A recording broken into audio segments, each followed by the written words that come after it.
and welcome to another edition of Hard Copy, coming to you from our studios in Abuja. I'm Maupe Ogun Yusuf.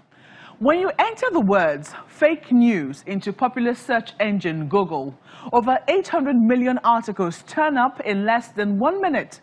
And this goes to show the increasing interest in this term, its notoriety in today's journalism, and perhaps why it cannot be ignored.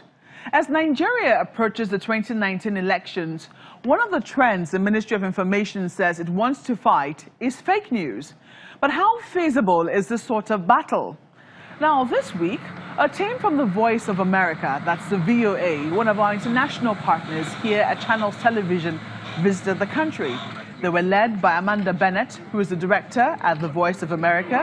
She and her team had quite a number of stops, one of which was here at Channels TV and also at Nigeria's Ministry of Information, where they spoke with the minister, Lai Mohammed, who asked the VOA team to cooperate with them in its attempt to combat fake news. Tonight on the program, I speak with director Amanda Bennett, who is also a journalist of great repute and two-time winner of the prestigious Pulitzer Prize. I ask her how new the phenomenon of fake news is and how possible it is to combat the rather worrisome trend.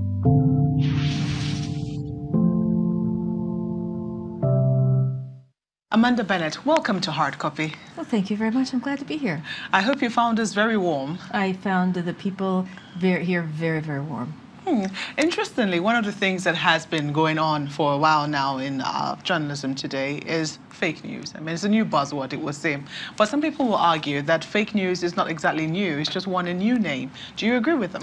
I agree that there's been attempt to deceive the public through various fake kind of broadcast or news forever, since the very beginning of any kind of broadcasting. What's different now is how deeply it can penetrate into people and how fast it can move. That's what's different. That makes it a little bit more threatening. Okay, and how big would you say the threat is? Well, I think it's a very serious threat, but I also think it's a threat that we can push back on, not as hard as you'd think it might be, because I think now that people recognize the phenomenon, once we start showing our much more truthful, our much more believable news and doing verification and checking, I think the public is going to begin to understand and to look for places that they can trust. Well, you are in Nigeria, and I'm sure you have heard, and you visited the Minister of Information. He was talking about combating fake news in his speech. How feasible is it for governments to be able to combat fake news? Some governments are looking at legislation, for instance. Well, you know, we in the United States very strongly feel about the separation between government and media. As a matter of fact, even though we are 100% funded by the U.S. government, we're also legally separate from the government. So we take very seriously the separation between government and press. So I'm not sure we would feel that legalization of things would be helpful. We think it's much more necessary for us to really expand the support for things like local news, things like regional news, things like fact-checking operations, and to make sure that we are seen to be reliable and believable. It's interesting you talk about local news, especially in the world. I mean, you work at the VOA, it's more international in nature. And, you know, people always talk about perhaps sometimes the international press coming with their own narrative, you know, trying to enlighten people from their own perspective. Do you ever come under such a constraint? Well, one of the things that we do, we have a large number of stringers here on the ground, and we depend on them to give us the perspective on what's going on in Nigeria. And we hope that it's the other way around, that we both bring in international news of the United States, but we also help give people here in Nigeria a more neutral narrative of what's happening there. And I think, based on what I hear from the listeners and readers and viewers, I think they feel like we're pretty successful at giving a neutral narrative about what's going on both in Nigeria and in Africa and the rest of the world.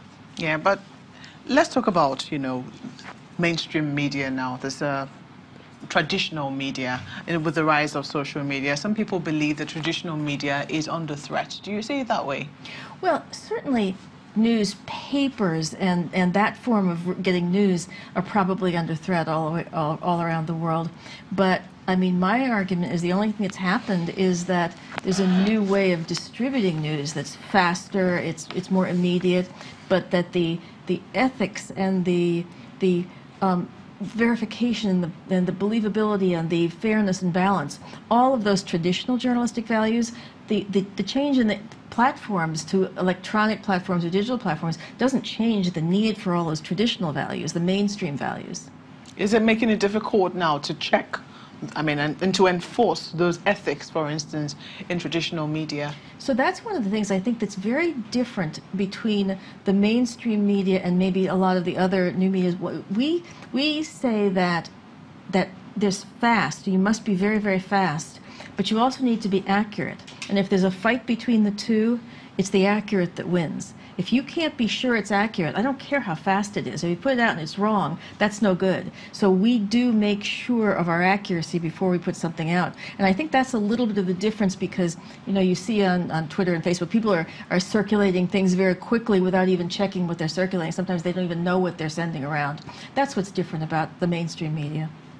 You've been in this profession 30 years. Would you have said that, you know, being in this industry, you could have seen where it was going, say, when you started, or maybe even, say, 10 years into the business? No, and as a matter of fact, I think all of us were caught quite a bit by surprise, even while it was going on.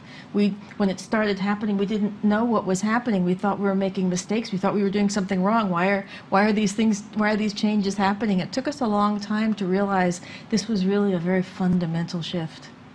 And how big is that shift? It's enormous. It's enormous. It's the shift. It's as big as the shift from horses to automobiles.